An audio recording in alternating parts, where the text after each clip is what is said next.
It is September 1939. Europe is at war again. Only 2 decades have passed since the First World War ended in the mud and blood of the Western Front, but already the world is sliding into another disaster, faster, louder, and more mechanized than anyone imagined possible. This time, Germany moves with terrifying speed, armed with stronger weapons, better trained soldiers, and a doctrine built on overwhelming tempo and coordination. They call it Blitzkrieg, Lightning War. On September 1st, 1939, at 4:45 a.m., German troops cross the Polish border near the town of Mokra, and the Second World War begins. The Polish army is brave but small, outnumbered nearly 2-to-1, with fewer than 1 million men mobilized against Germany's 1.5 million. Its equipment is old and unevenly distributed. Some units still carry Mauser rifles from the 1910s, while others have barely trained with their new-issue weapons. The soldiers, many of them reservists in their late 20s or early 30s, farmers and clerks called up just weeks before, fight with desperate courage, but the enemy's tanks, Stuka dive bombers, and seamless radio coordination give the Germans a crushing advantage. Most Polish infantry divisions have to fight without proper anti-tank weapons. Even their best anti-tank rifle, the WZ.35, is scarce and ineffective beyond 100 meters. Their armored units rely heavily on light vehicles built during the 1930s, relics of a peacetime budget that never anticipated total war. Among them are small tracked machines called tankettes. These are not real tanks, not by the standards of 1939. They are tiny, fast, and thin-skinned vehicles designed for reconnaissance and infantry support, not for dueling enemy armor. One of these vehicles is the TKS Tankette, a Polish-designed machine based on the earlier TK3 model, itself derived from a British Carden-Loyd carrier. To call it a tank is generous, even ironic. It was so small that it barely stood taller than a man's waist, just 1.32 meters high, and measured only 2.58 meters in length. It weighed less than 3 tons, 2.75 tons to be exact, about the same as a modern Ford F-250 pickup truck. Its armor was a mere 8 to 10 millimeters thick on the front, enough to stop rifle bullets and shell fragments at long range, but utterly useless against anything heavier than a heavy machine gun. Its standard armament was a single 7.92mm WZ-25 Hotchkiss machine gun, mounted in a tiny hand-cranked turret that offered almost no protection to the gunner. Useful against infantry, yes, but laughably inadequate against even the lightest armored vehicle like the German Panzer I. The crew consisted of just 2 men, a driver, usually in his early 20s, and a commander, who also served as gunner, loader, and, if the vehicle was one of the rare few equipped with one, radio operator. Radios were a luxury. Fewer than 10% of TKS tankettes had them, and those that did used the outdated Polish-designed WZ-34 radio set with a range of barely 2 kilometers and prone to static in damp weather. These little machines were designed in 1933 by engineer Edward Habich at the state-owned PZ Insek factory in Warsaw, intended for scouting ahead of cavalry brigades or supporting infantry in open terrain. They were never meant to face the steel behemoths now rolling across Poland. Because of their size, skittering movements, and uncanny ability to vanish into ditches or hedgerows, Polish soldiers affectionately nicknamed them karaluchy, Polish for cockroaches. It was a term of endearment mixed with dark humor. Like cockroaches, they were small, hard to crush, and seemed to appear everywhere, darting through fields, hiding in farmyards, and reappearing when least expected.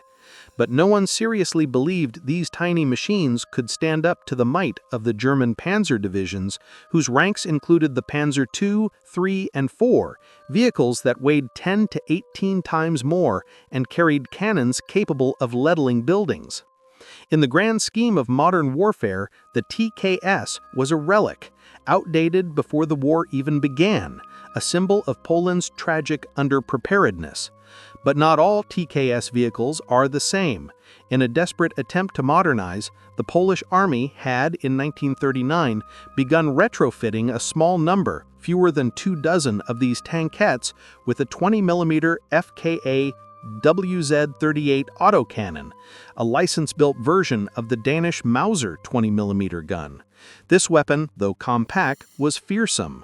It fired high-velocity armor-piercing or high-explosive incendiary rounds at a rate of 300 rounds per minute, with enough punch to penetrate up to 30 millimeters of steel at 100 meters. Enough to threaten the sides or rear of even a Panzer IV if fired from close range. In skilled hands and with the element of surprise, this fragile tankette could become a deadly ambusher. One of these modified tankettes belongs to Section Commander Edmund Roman Orlik.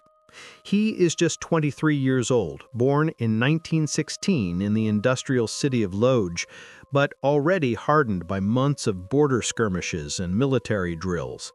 Lean, with sharp eyes and a quiet demeanor, Orlik trained at the Armored Forces Training Center in Modlin before the war, specializing in reconnaissance and small unit ambush tactics. Now, as German forces pushed deeper into central Poland, he and his men, mostly conscripts from rural Masovia, aged 19 to 28, used their tiny machines not to win battles, but to delay, harass, and buy time for retreating units. By mid-September, the situation is grim. Warsaw is under siege, its suburbs already bombed into rubble by the Luftwaffe.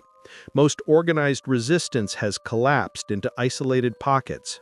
German armor, panzers, armored cars, and half-tracks is roaming the countryside unchecked, crushing what's left of Polish formations with brutal efficiency.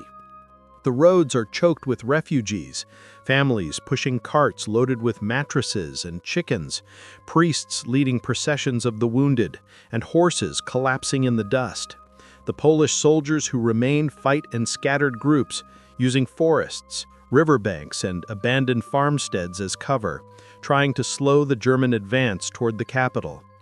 In the woods near the small village of Pociacha, population barely 300, situated in the Kępinos forest northwest of Warsaw, where birch and pine trees grow thick and the ground stays damp even in late summer, Orlik's section hides among the underbrush. His unit consists of 3 TKS tankettes, painted in faded khaki with mud splattered up to their tracks. One of them is his own, chassis number TKS 1127, fitted with the 20mm autocannon and a canvas tarp hastily draped over the rear to muffle engine noise. They have less than 20 liters of fuel left between them, only 47 rounds for the 20mm gun, and no support from artillery or infantry. The men are exhausted. Some haven't slept more than 2 hours in 3 days, but their eyes are alert, scanning the tree line. The morning of September 18th is quiet. The air is cool and still, carrying the scent of wet earth and pine resin. Dew clings to spider webs strung between ferns. The forest gives excellent cover, and the soft, loamy soil hides their tracks completely. They wait in silence for movement on the narrow dirt road ahead, a former logging path that cuts through the woods toward the village of Isabellen, now used by German supply columns. Then, in the distance, a low rumble begins. At first it's just a vibration in the chest, then a growl, then a deep, rhythmic clanking that grows louder with every second. Birds, chaffinches, and warblers burst from the treetops in panic. The ground trembles slightly beneath the tankette's thin tracks. Orlik, crouched in his commander's hatch with his field glasses pressed to his eyes, knows that sound instantly. It's the approach of German armor. Not just any armor. This is something heavy. Through a gap in the birch trunks, a dark shape emerges from the morning mist. It's massive compared to the Polish machines, towering, angular, and bristling with menace. The men freeze, gripping their weapons. It's a Panzer IV, Ausführung B, the model introduced in 1938, one of the heaviest tanks Germany has deployed so far in the Polish campaign. It weighs about 18.5 tons, with 30mm frontal armor bolted over a base layer of 14.5mm and a short-barreled 75mm KWK 37L-24 howitzer in its turret, a gun designed to blast infantry strongpoints, but more than capable of vaporizing a TKS with a single high-explosive shell. Its crew of 5, commander, gunner, loader, driver, and radio operator, operates inside a tall, boxy turret with narrow vision slits and thick riveted plating. Against this mechanical titan, the Polish tankettes look like insects, fragile, insignificant, and doomed. The Germans are confident. Their armored columns have crushed Polish resistance for weeks, from the Battle of the Border to the encirclement at Radom. To them, these tiny Polish vehicles are nothing more than pests, easy targets to be swatted aside. But Orlik has learned to use that arrogance to his advantage. He knows this terrain like the back of his hand. He hunted rabbits here as a boy. He knows every gully, every thicket, every bend in the road. And he knows his machine, its quirks, its limits, and its one deadly advantage. His TKS is small and low to the ground, just 90 centimeters tall at the turret roof. It can hide behind bushes no taller than a man's knee, slip into drainage ditches too shallow for a motorcycle, and vanish behind small rises that a Panzer would simply roll over. Its Polski Fiat 46 engine, a 46-horsepower gasoline unit, is quiet enough at idle to stay hidden until the last possible second. Orlik signals his men with a series of soft taps on the hull. Stay in position, stay silent. He watches the Panzer roll closer, its tracks crunching over fallen branches, its engine belching blue-gray smoke into the crisp morning air. The German tank moves slowly, perhaps wary of mines or ambushes, its turret slowly rotating as the crew scans the tree line. Sunlight glints off its polished armor plates. Orlik studies it through his periscope, noting the weld seams, the placement of the vision ports, and the exhaust vents near the rear. He sees the side plates, only 14.5 millimeters thick and not face-hardened like the front. That's the weak point. If he can strike from the side or rear, his 20mm rounds might penetrate the engine compartment or fuel tanks. But it's incredibly risky. If the Panzer spots them, even a glint off the gun barrel, they'll be dead before they can fire a second shot. As the Panzer draws near, grinding over the uneven road, Orlik waits for it to pass the narrow bend where the path curves around a moss-covered boulder. When the tank turns, its right flank becomes fully exposed to the forest edge, just 35 meters away. He grips the firing controls, his knuckles white. He takes a slow breath, exhales, and whispers a prayer his mother taught him. He knows this might be his only chance. He presses the trigger. The 20mm gun kicks hard against its recoil buffer, firing a controlled burst of 5 rounds in under 2 seconds. The shots hit the side of the German tank in a tight group just behind the turret. Sparks flash like struck flint. Metal clangs, a sharp, ringing sound. One round punches through the thin armor plate near the engine compartment. Smoke, thick and oily, bursts from the ventilation grills. The Panzer jerks to a stop, its tracks skidding in the dirt. The turret swings violently toward the trees, searching for the unseen attacker. Orlik barks an order in Polish. "Cofnij! Cofnij!" Back up, back up. His driver, 21-year-old Jan Kowalski from a village near Plutsk, jams the reverse gear. The TKS lurches backward a few meters, vanishing behind a thicket of alder saplings. Another burst, this time aimed at the rear hull where the fuel tanks sit. 2 more hits. A gout of flame erupts from the engine deck. The Panzer's rear begins to burn, orange flames licking up the turret base. Inside the German tank, chaos erupts. The crew tries to escape, throwing open the driver's hatch and the commander's cupola. One man, a young Panzer grenadier with a bloodied face, staggers out, only to collapse as Orlik fires again, his last round striking the open turret ring, jamming the traverse mechanism. The movement stops. The great tank is burning, its ammunition beginning to cook off with muffled pops.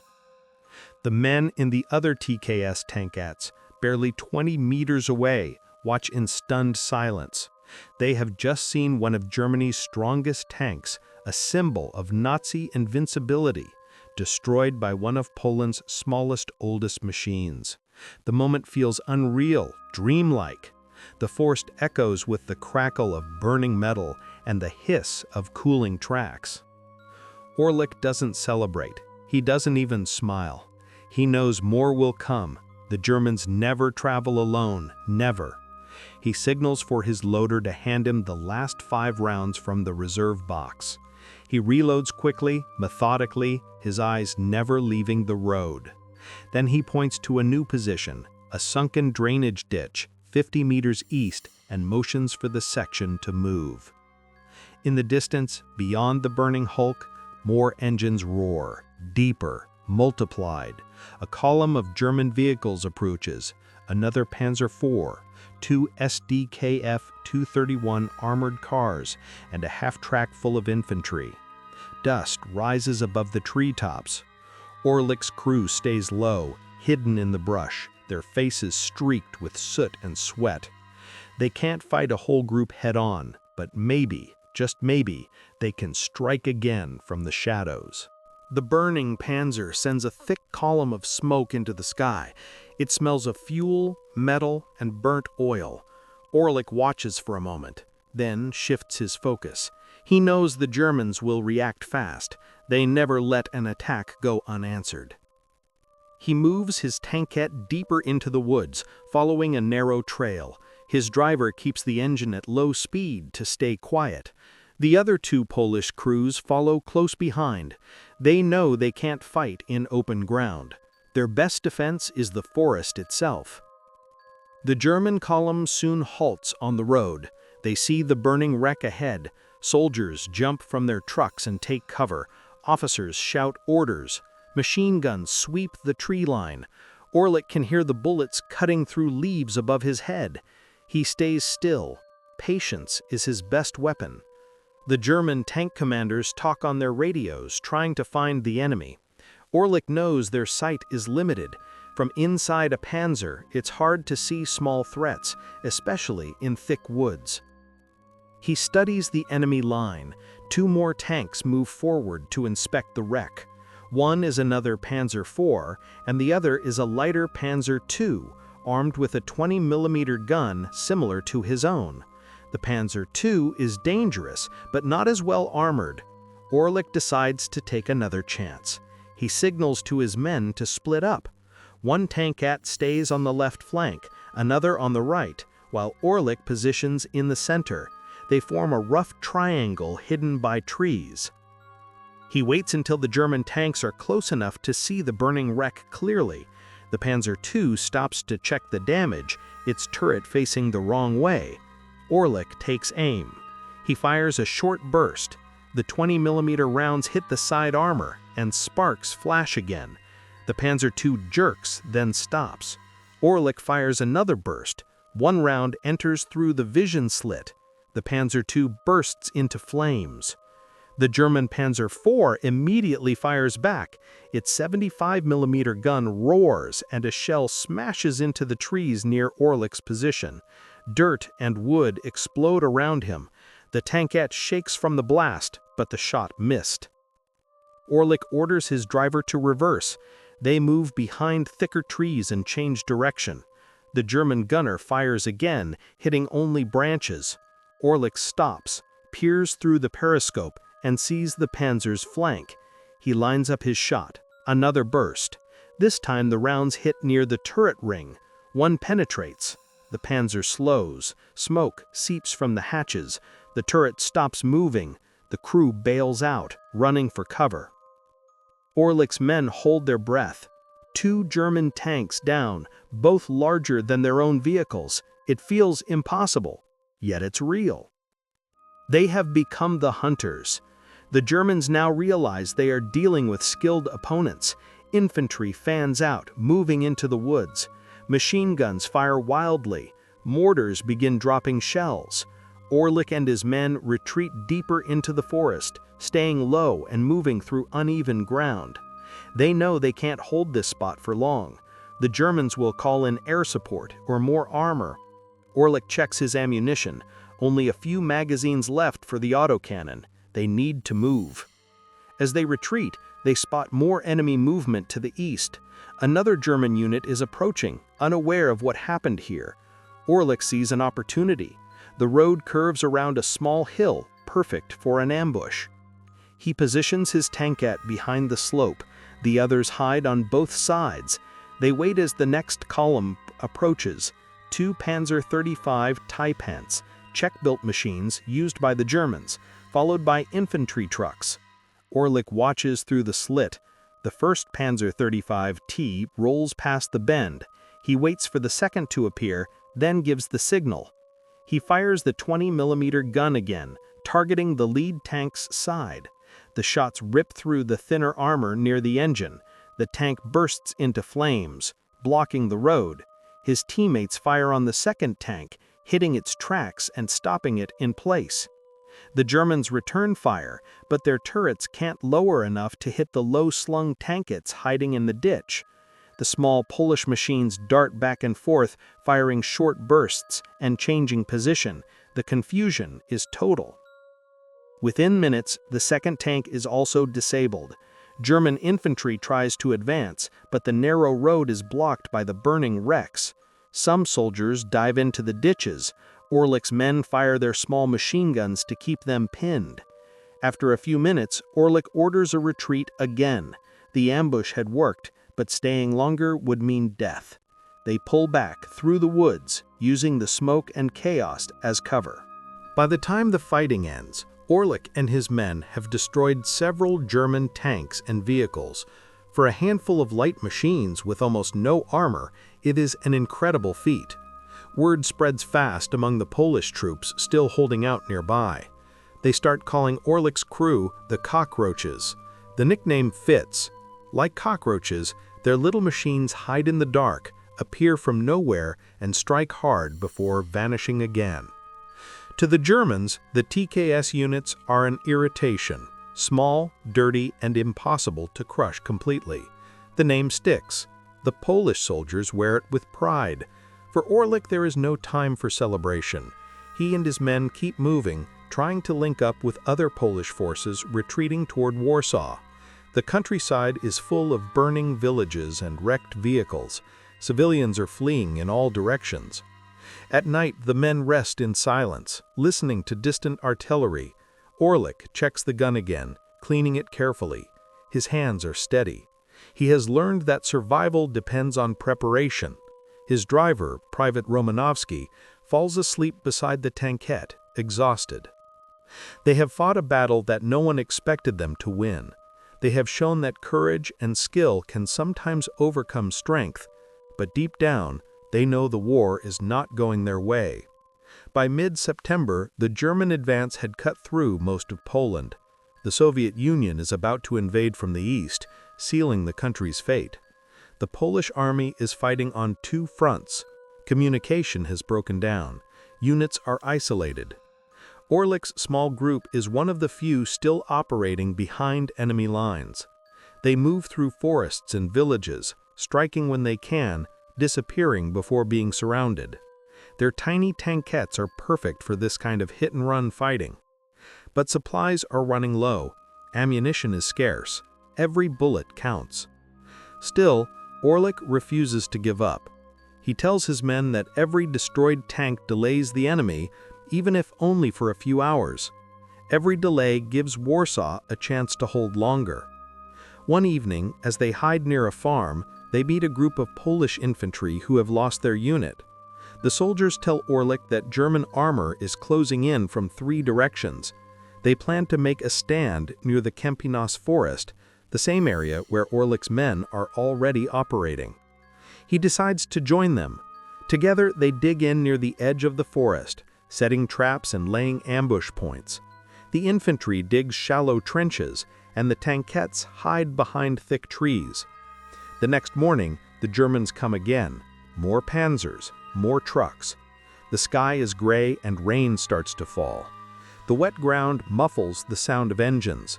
The Polish soldiers wait in silence. When the first panzer appears, Orlik takes a deep breath. He knows this could be their last fight.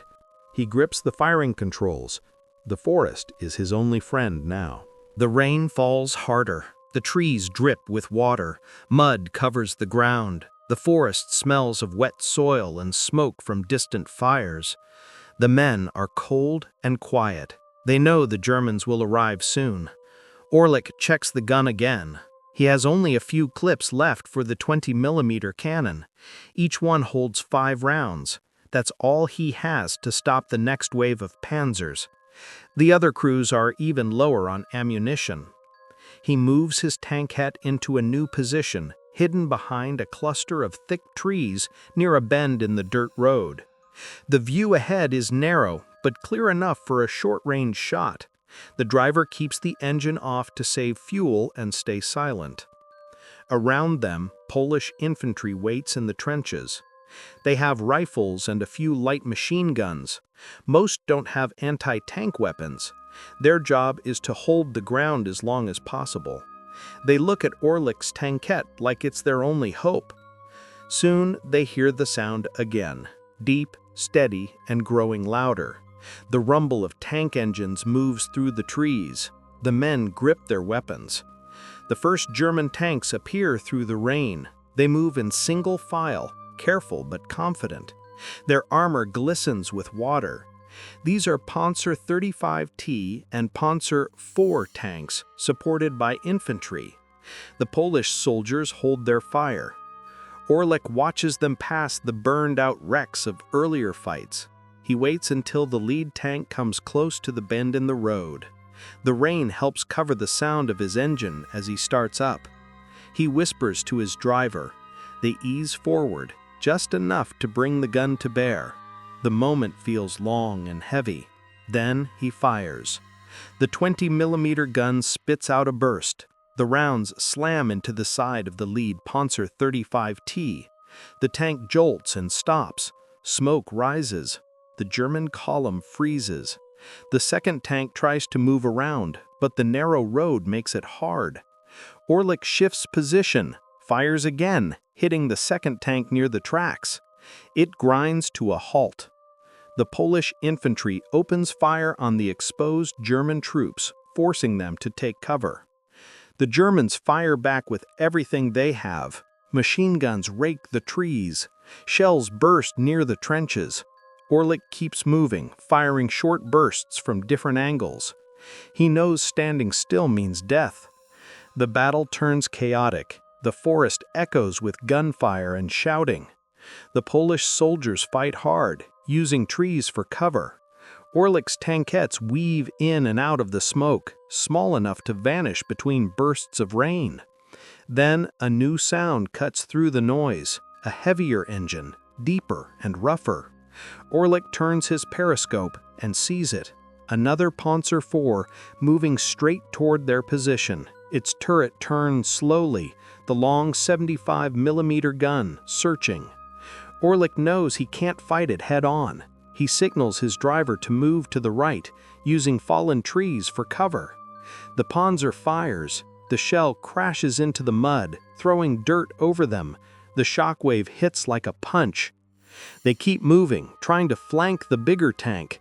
The German crew fires again, this time closer. Splinters of wood slice the air. The Polish driver swerves, barely missing a shell that landed where they had been seconds before. Finally, they find an angle. The Panzer's side is visible through the trees. Orlik takes aim. He fires a full burst of 5 rounds. The shots strike near the rear armor. One round penetrates. Smoke starts to pour from the vents. He reloads quickly. Another burst. Flames rise. The Panzer stops moving. The crew tries to escape, but Polish rifle fire keeps them pinned. Within moments, the tank explodes, lighting up the forest with orange fire. The men cheer, but it's short-lived. More German vehicles are arriving. Orlik counts at least 3 tanks and several trucks full of infantry. The Polish line is breaking. He knows they can't hold much longer. He orders the other TKS crews to pull back deeper into the woods while he covers the retreat. His small machine keeps firing short bursts to keep the Germans cautious. The enemy pushes forward, but the terrain slows them. Fallen trees and mud make the road nearly impossible for heavy tanks.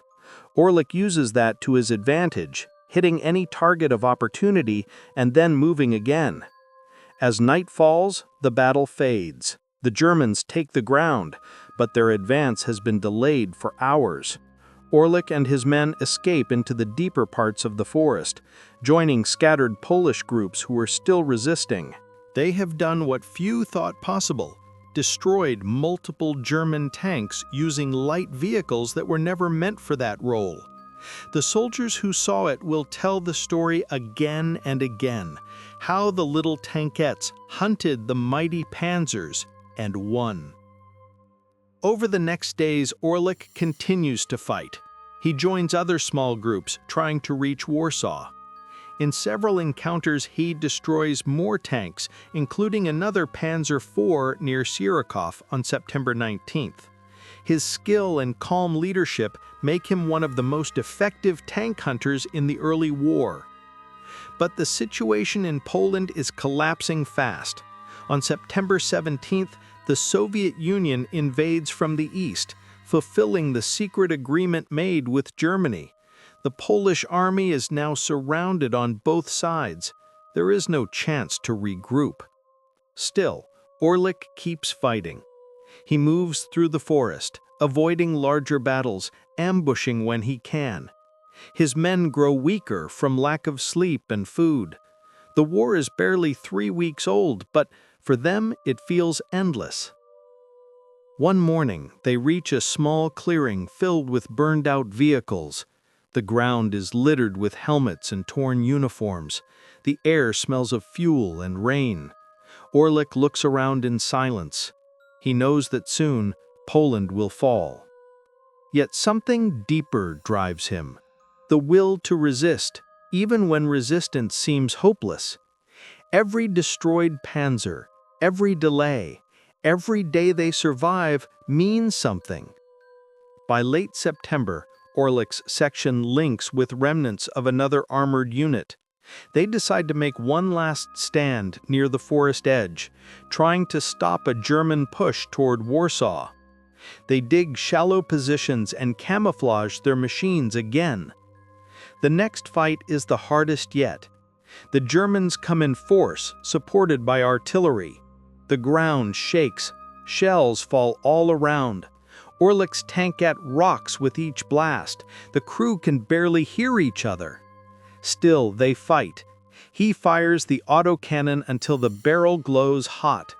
The rounds hit another panzer, setting it ablaze. A shell lands close, flipping one of the Polish tankettes onto its side. The crew doesn't move.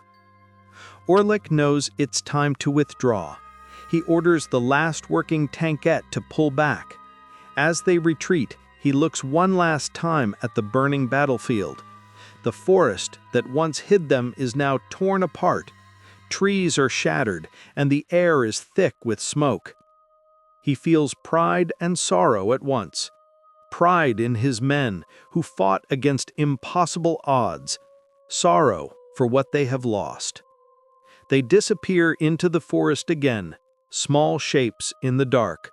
The cockroaches who refused to die. The days grow shorter and the forest becomes colder. Orlik and his crew move cautiously, always alert for German patrols. Food is scarce and water is cold and muddy. The men are tired, but they keep going. They know Warsaw is still resisting, and every day they survive gives the city more time. The Germans sweep through the countryside, trying to capture every remaining Polish soldier. Orlik's tankette, small and fast, is their only protection. It hides in ditches, behind trees, and in abandoned buildings. He uses it to strike quickly and disappear before the enemy can respond. By September 20th, most organized Polish units have been destroyed or surrendered. Orlik's section is now part of a small group of survivors. They move at night, resting during the day. They scavenge fuel and ammunition wherever they can. Each encounter with German armor is tense. One mistake could be fatal. Despite the danger, Orlik continues to fight. On one occasion, near a small village, his 20mm gun destroys another Panzer IV. The German tank had been chasing a group of fleeing infantry. Orlik waits until it exposes its side, then fires. The tank stops, smoke pours from the engine, and the crew abandons it. Stories of these small victories begin to spread among other Polish soldiers. They call Orlik and his men the Cockroaches. The nickname is not just because of their small vehicles, but because they strike unexpectedly, survive when others would not, and disappear into the shadows. The fighting continues through late September. Warsaw is under siege and the Polish army is surrounded. Orlik's unit participates in delaying actions, ambushes, and hit-and-run attacks. Each day they destroy enemy vehicles, but numbers tell the story. The German advance is relentless. On September 27th, Warsaw falls. The city surrenders after weeks of fighting. The Polish army is defeated, and the country is occupied by German and Soviet forces. Orlik and his men survive by retreating westward, avoiding larger battles.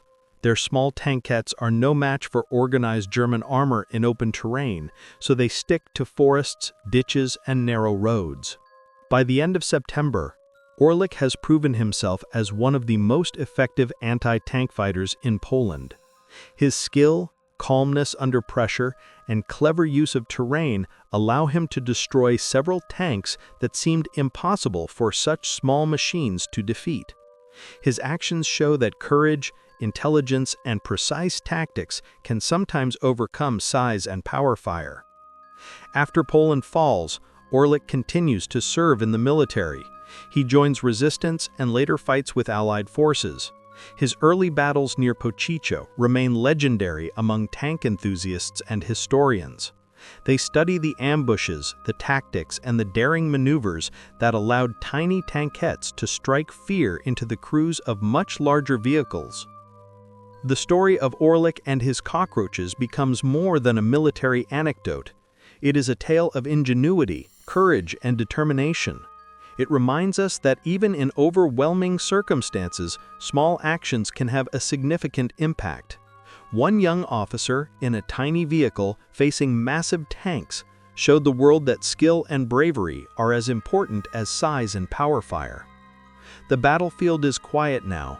The forests of Pochicha and surrounding areas carry the memory of those early days of World War II. Burned tanks, abandoned weapons, and shattered villages stand as a silent testament to the fight. For most people, these small tankettes would seem insignificant, but for those who faced them, they were deadly, relentless, and unforgettable. Edmund Roman Orlik's name lives on. In history books, in military studies, and in the stories passed from generation to generation, the cockroaches are remembered as one of the most remarkable examples of how skill and courage can turn the tide, even if only for a moment, in the darkest hours of war. And so the day that small Polish tankettes hunted the mighty German panzers to destruction remains a symbol of ingenuity and heroism. It is a story that proves that even the smallest fighters, armed with courage and clever tactics, can leave a lasting mark on history. The war would continue, and Poland would endure immense suffering. But the tale of the cockroaches reminds us that bravery comes in all sizes. One determined officer and his tiny vehicles showed that history is made not only by the strongest and the largest, but by those who dare to fight against impossible odds.